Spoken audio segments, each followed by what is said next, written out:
কমলা লেবু দিয়ে নানান রকম মিষ্টি রেসিপি বা কেকের রেসিপি আমরা প্রায়ই বানিয়ে থাকি, কিন্তু কখনো কমলা লেবু দিয়ে এইভাবে কাতলা মাছ রান্না করেছো নাকি? যদি না করে থাকো তাহলে আজকের ভিডিওটা দেখো।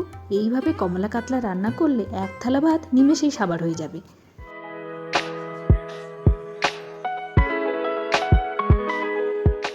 3 পিস কাতলা মাছ নিয়েছি, একটা কমলা লেবু নিয়েছি। রান্নাটা তোমরা কমলা লেবু বা তোমার যে মালটা বা ম্যান্ডারিন যা আছে সেটা দিয়েও কিন্তু বানাতে পারো। তো যাই হোক, আমি এখানে 3 পিস মাছের মধ্যে প্রথমে নুন হলুদ ভালো করে মাখিয়ে নেব। আর মাখিয়ে নেওয়ার পর এটাকে 15 মিনিটের কাছাকাছি রেখে দেবো। এই 10 থেকে 15 মিনিট রাখলে হয়ে যাবে। যতক্ষণ এই মাছটা ম্যারিনেট করে রাখা আছে ততক্ষণ বাকি কাজগুলো করে ফেলি।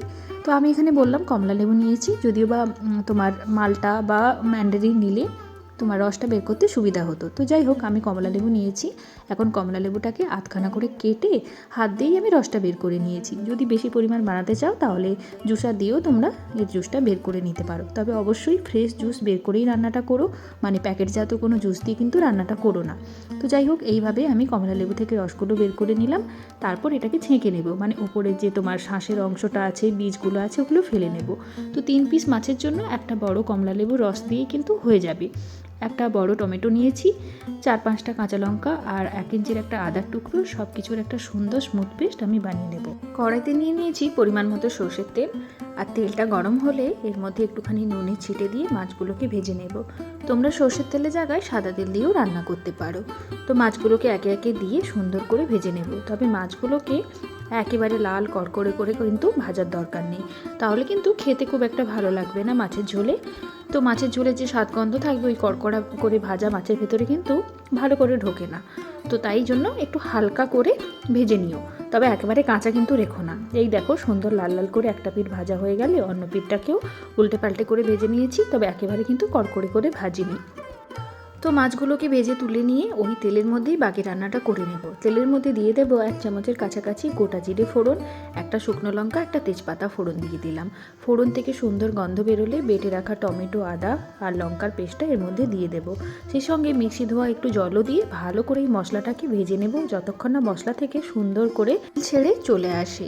তো তোমরা কিন্তু এই রান্নাতে পেঁয়াজ রসুন এইসব কিন্তু ব্যবহার করো না। খুব বেশি মশলা দিলে কমলা লেবুর যে গন্ধটা থাকবে সেটা কিন্তু হারিয়ে যাবে। সেই জন্য বাস আদা, কাঁচা লঙ্কা, টমেটো দিয়ে এই রান্নাটা করছি।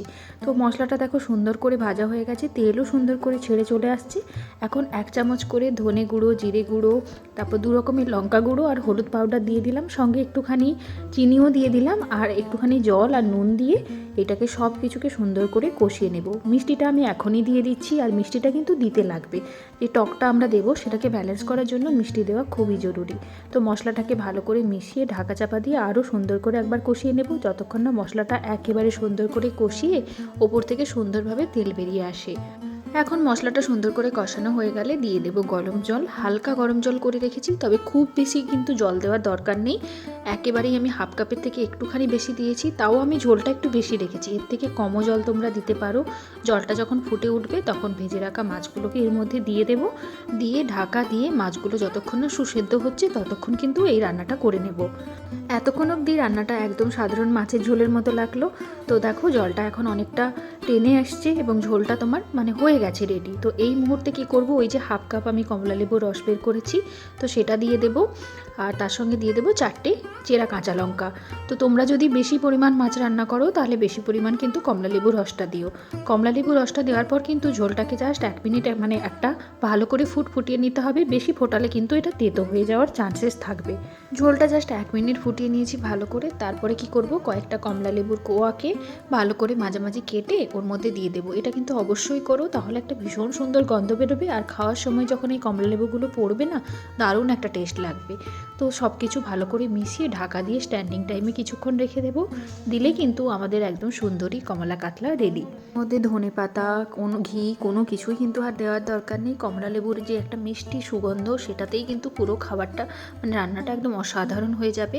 ওপর থেকে আমি আরও কি করব, কিছুটা কমলা লেবুর কোয়াকে কেটে সুন্দর করে সাজিয়ে দেবো। এটা দেখতেও যেমন ভালো লাগবে, খাওয়ার সময় পাতে পড়লে তখন কিন্তু আরও খেতে ভালো লাগবে। সঙ্গে একটুখানি ধনে পাতা দিয়ে জাস্ট ওপর থেকে সাজানোর জন্য দিলাম, এটা কিন্তু না দিলেও চলবে। আর আর এই রান্নাটা কিন্তু তোমরা মানে কাতলা মাছ ছাড়া রুই মাছ বা ভেটকি মাছ বা কই মাছ দিয়েও করতে পারো, দুর্দান্ত খেতে লাগবে। এই শীতে কিন্তু অবশ্যই এই রান্নাটা করে আমায় জানিও কেমন লাগলো। তাহলে চলো, নতুন ভিডিও নিয়ে খুব তাড়াতাড়ি দেখা হয়ে যাবে। সবাই খুব ভালো থেকো। আর আজকে রান্নাটা কেমন হলো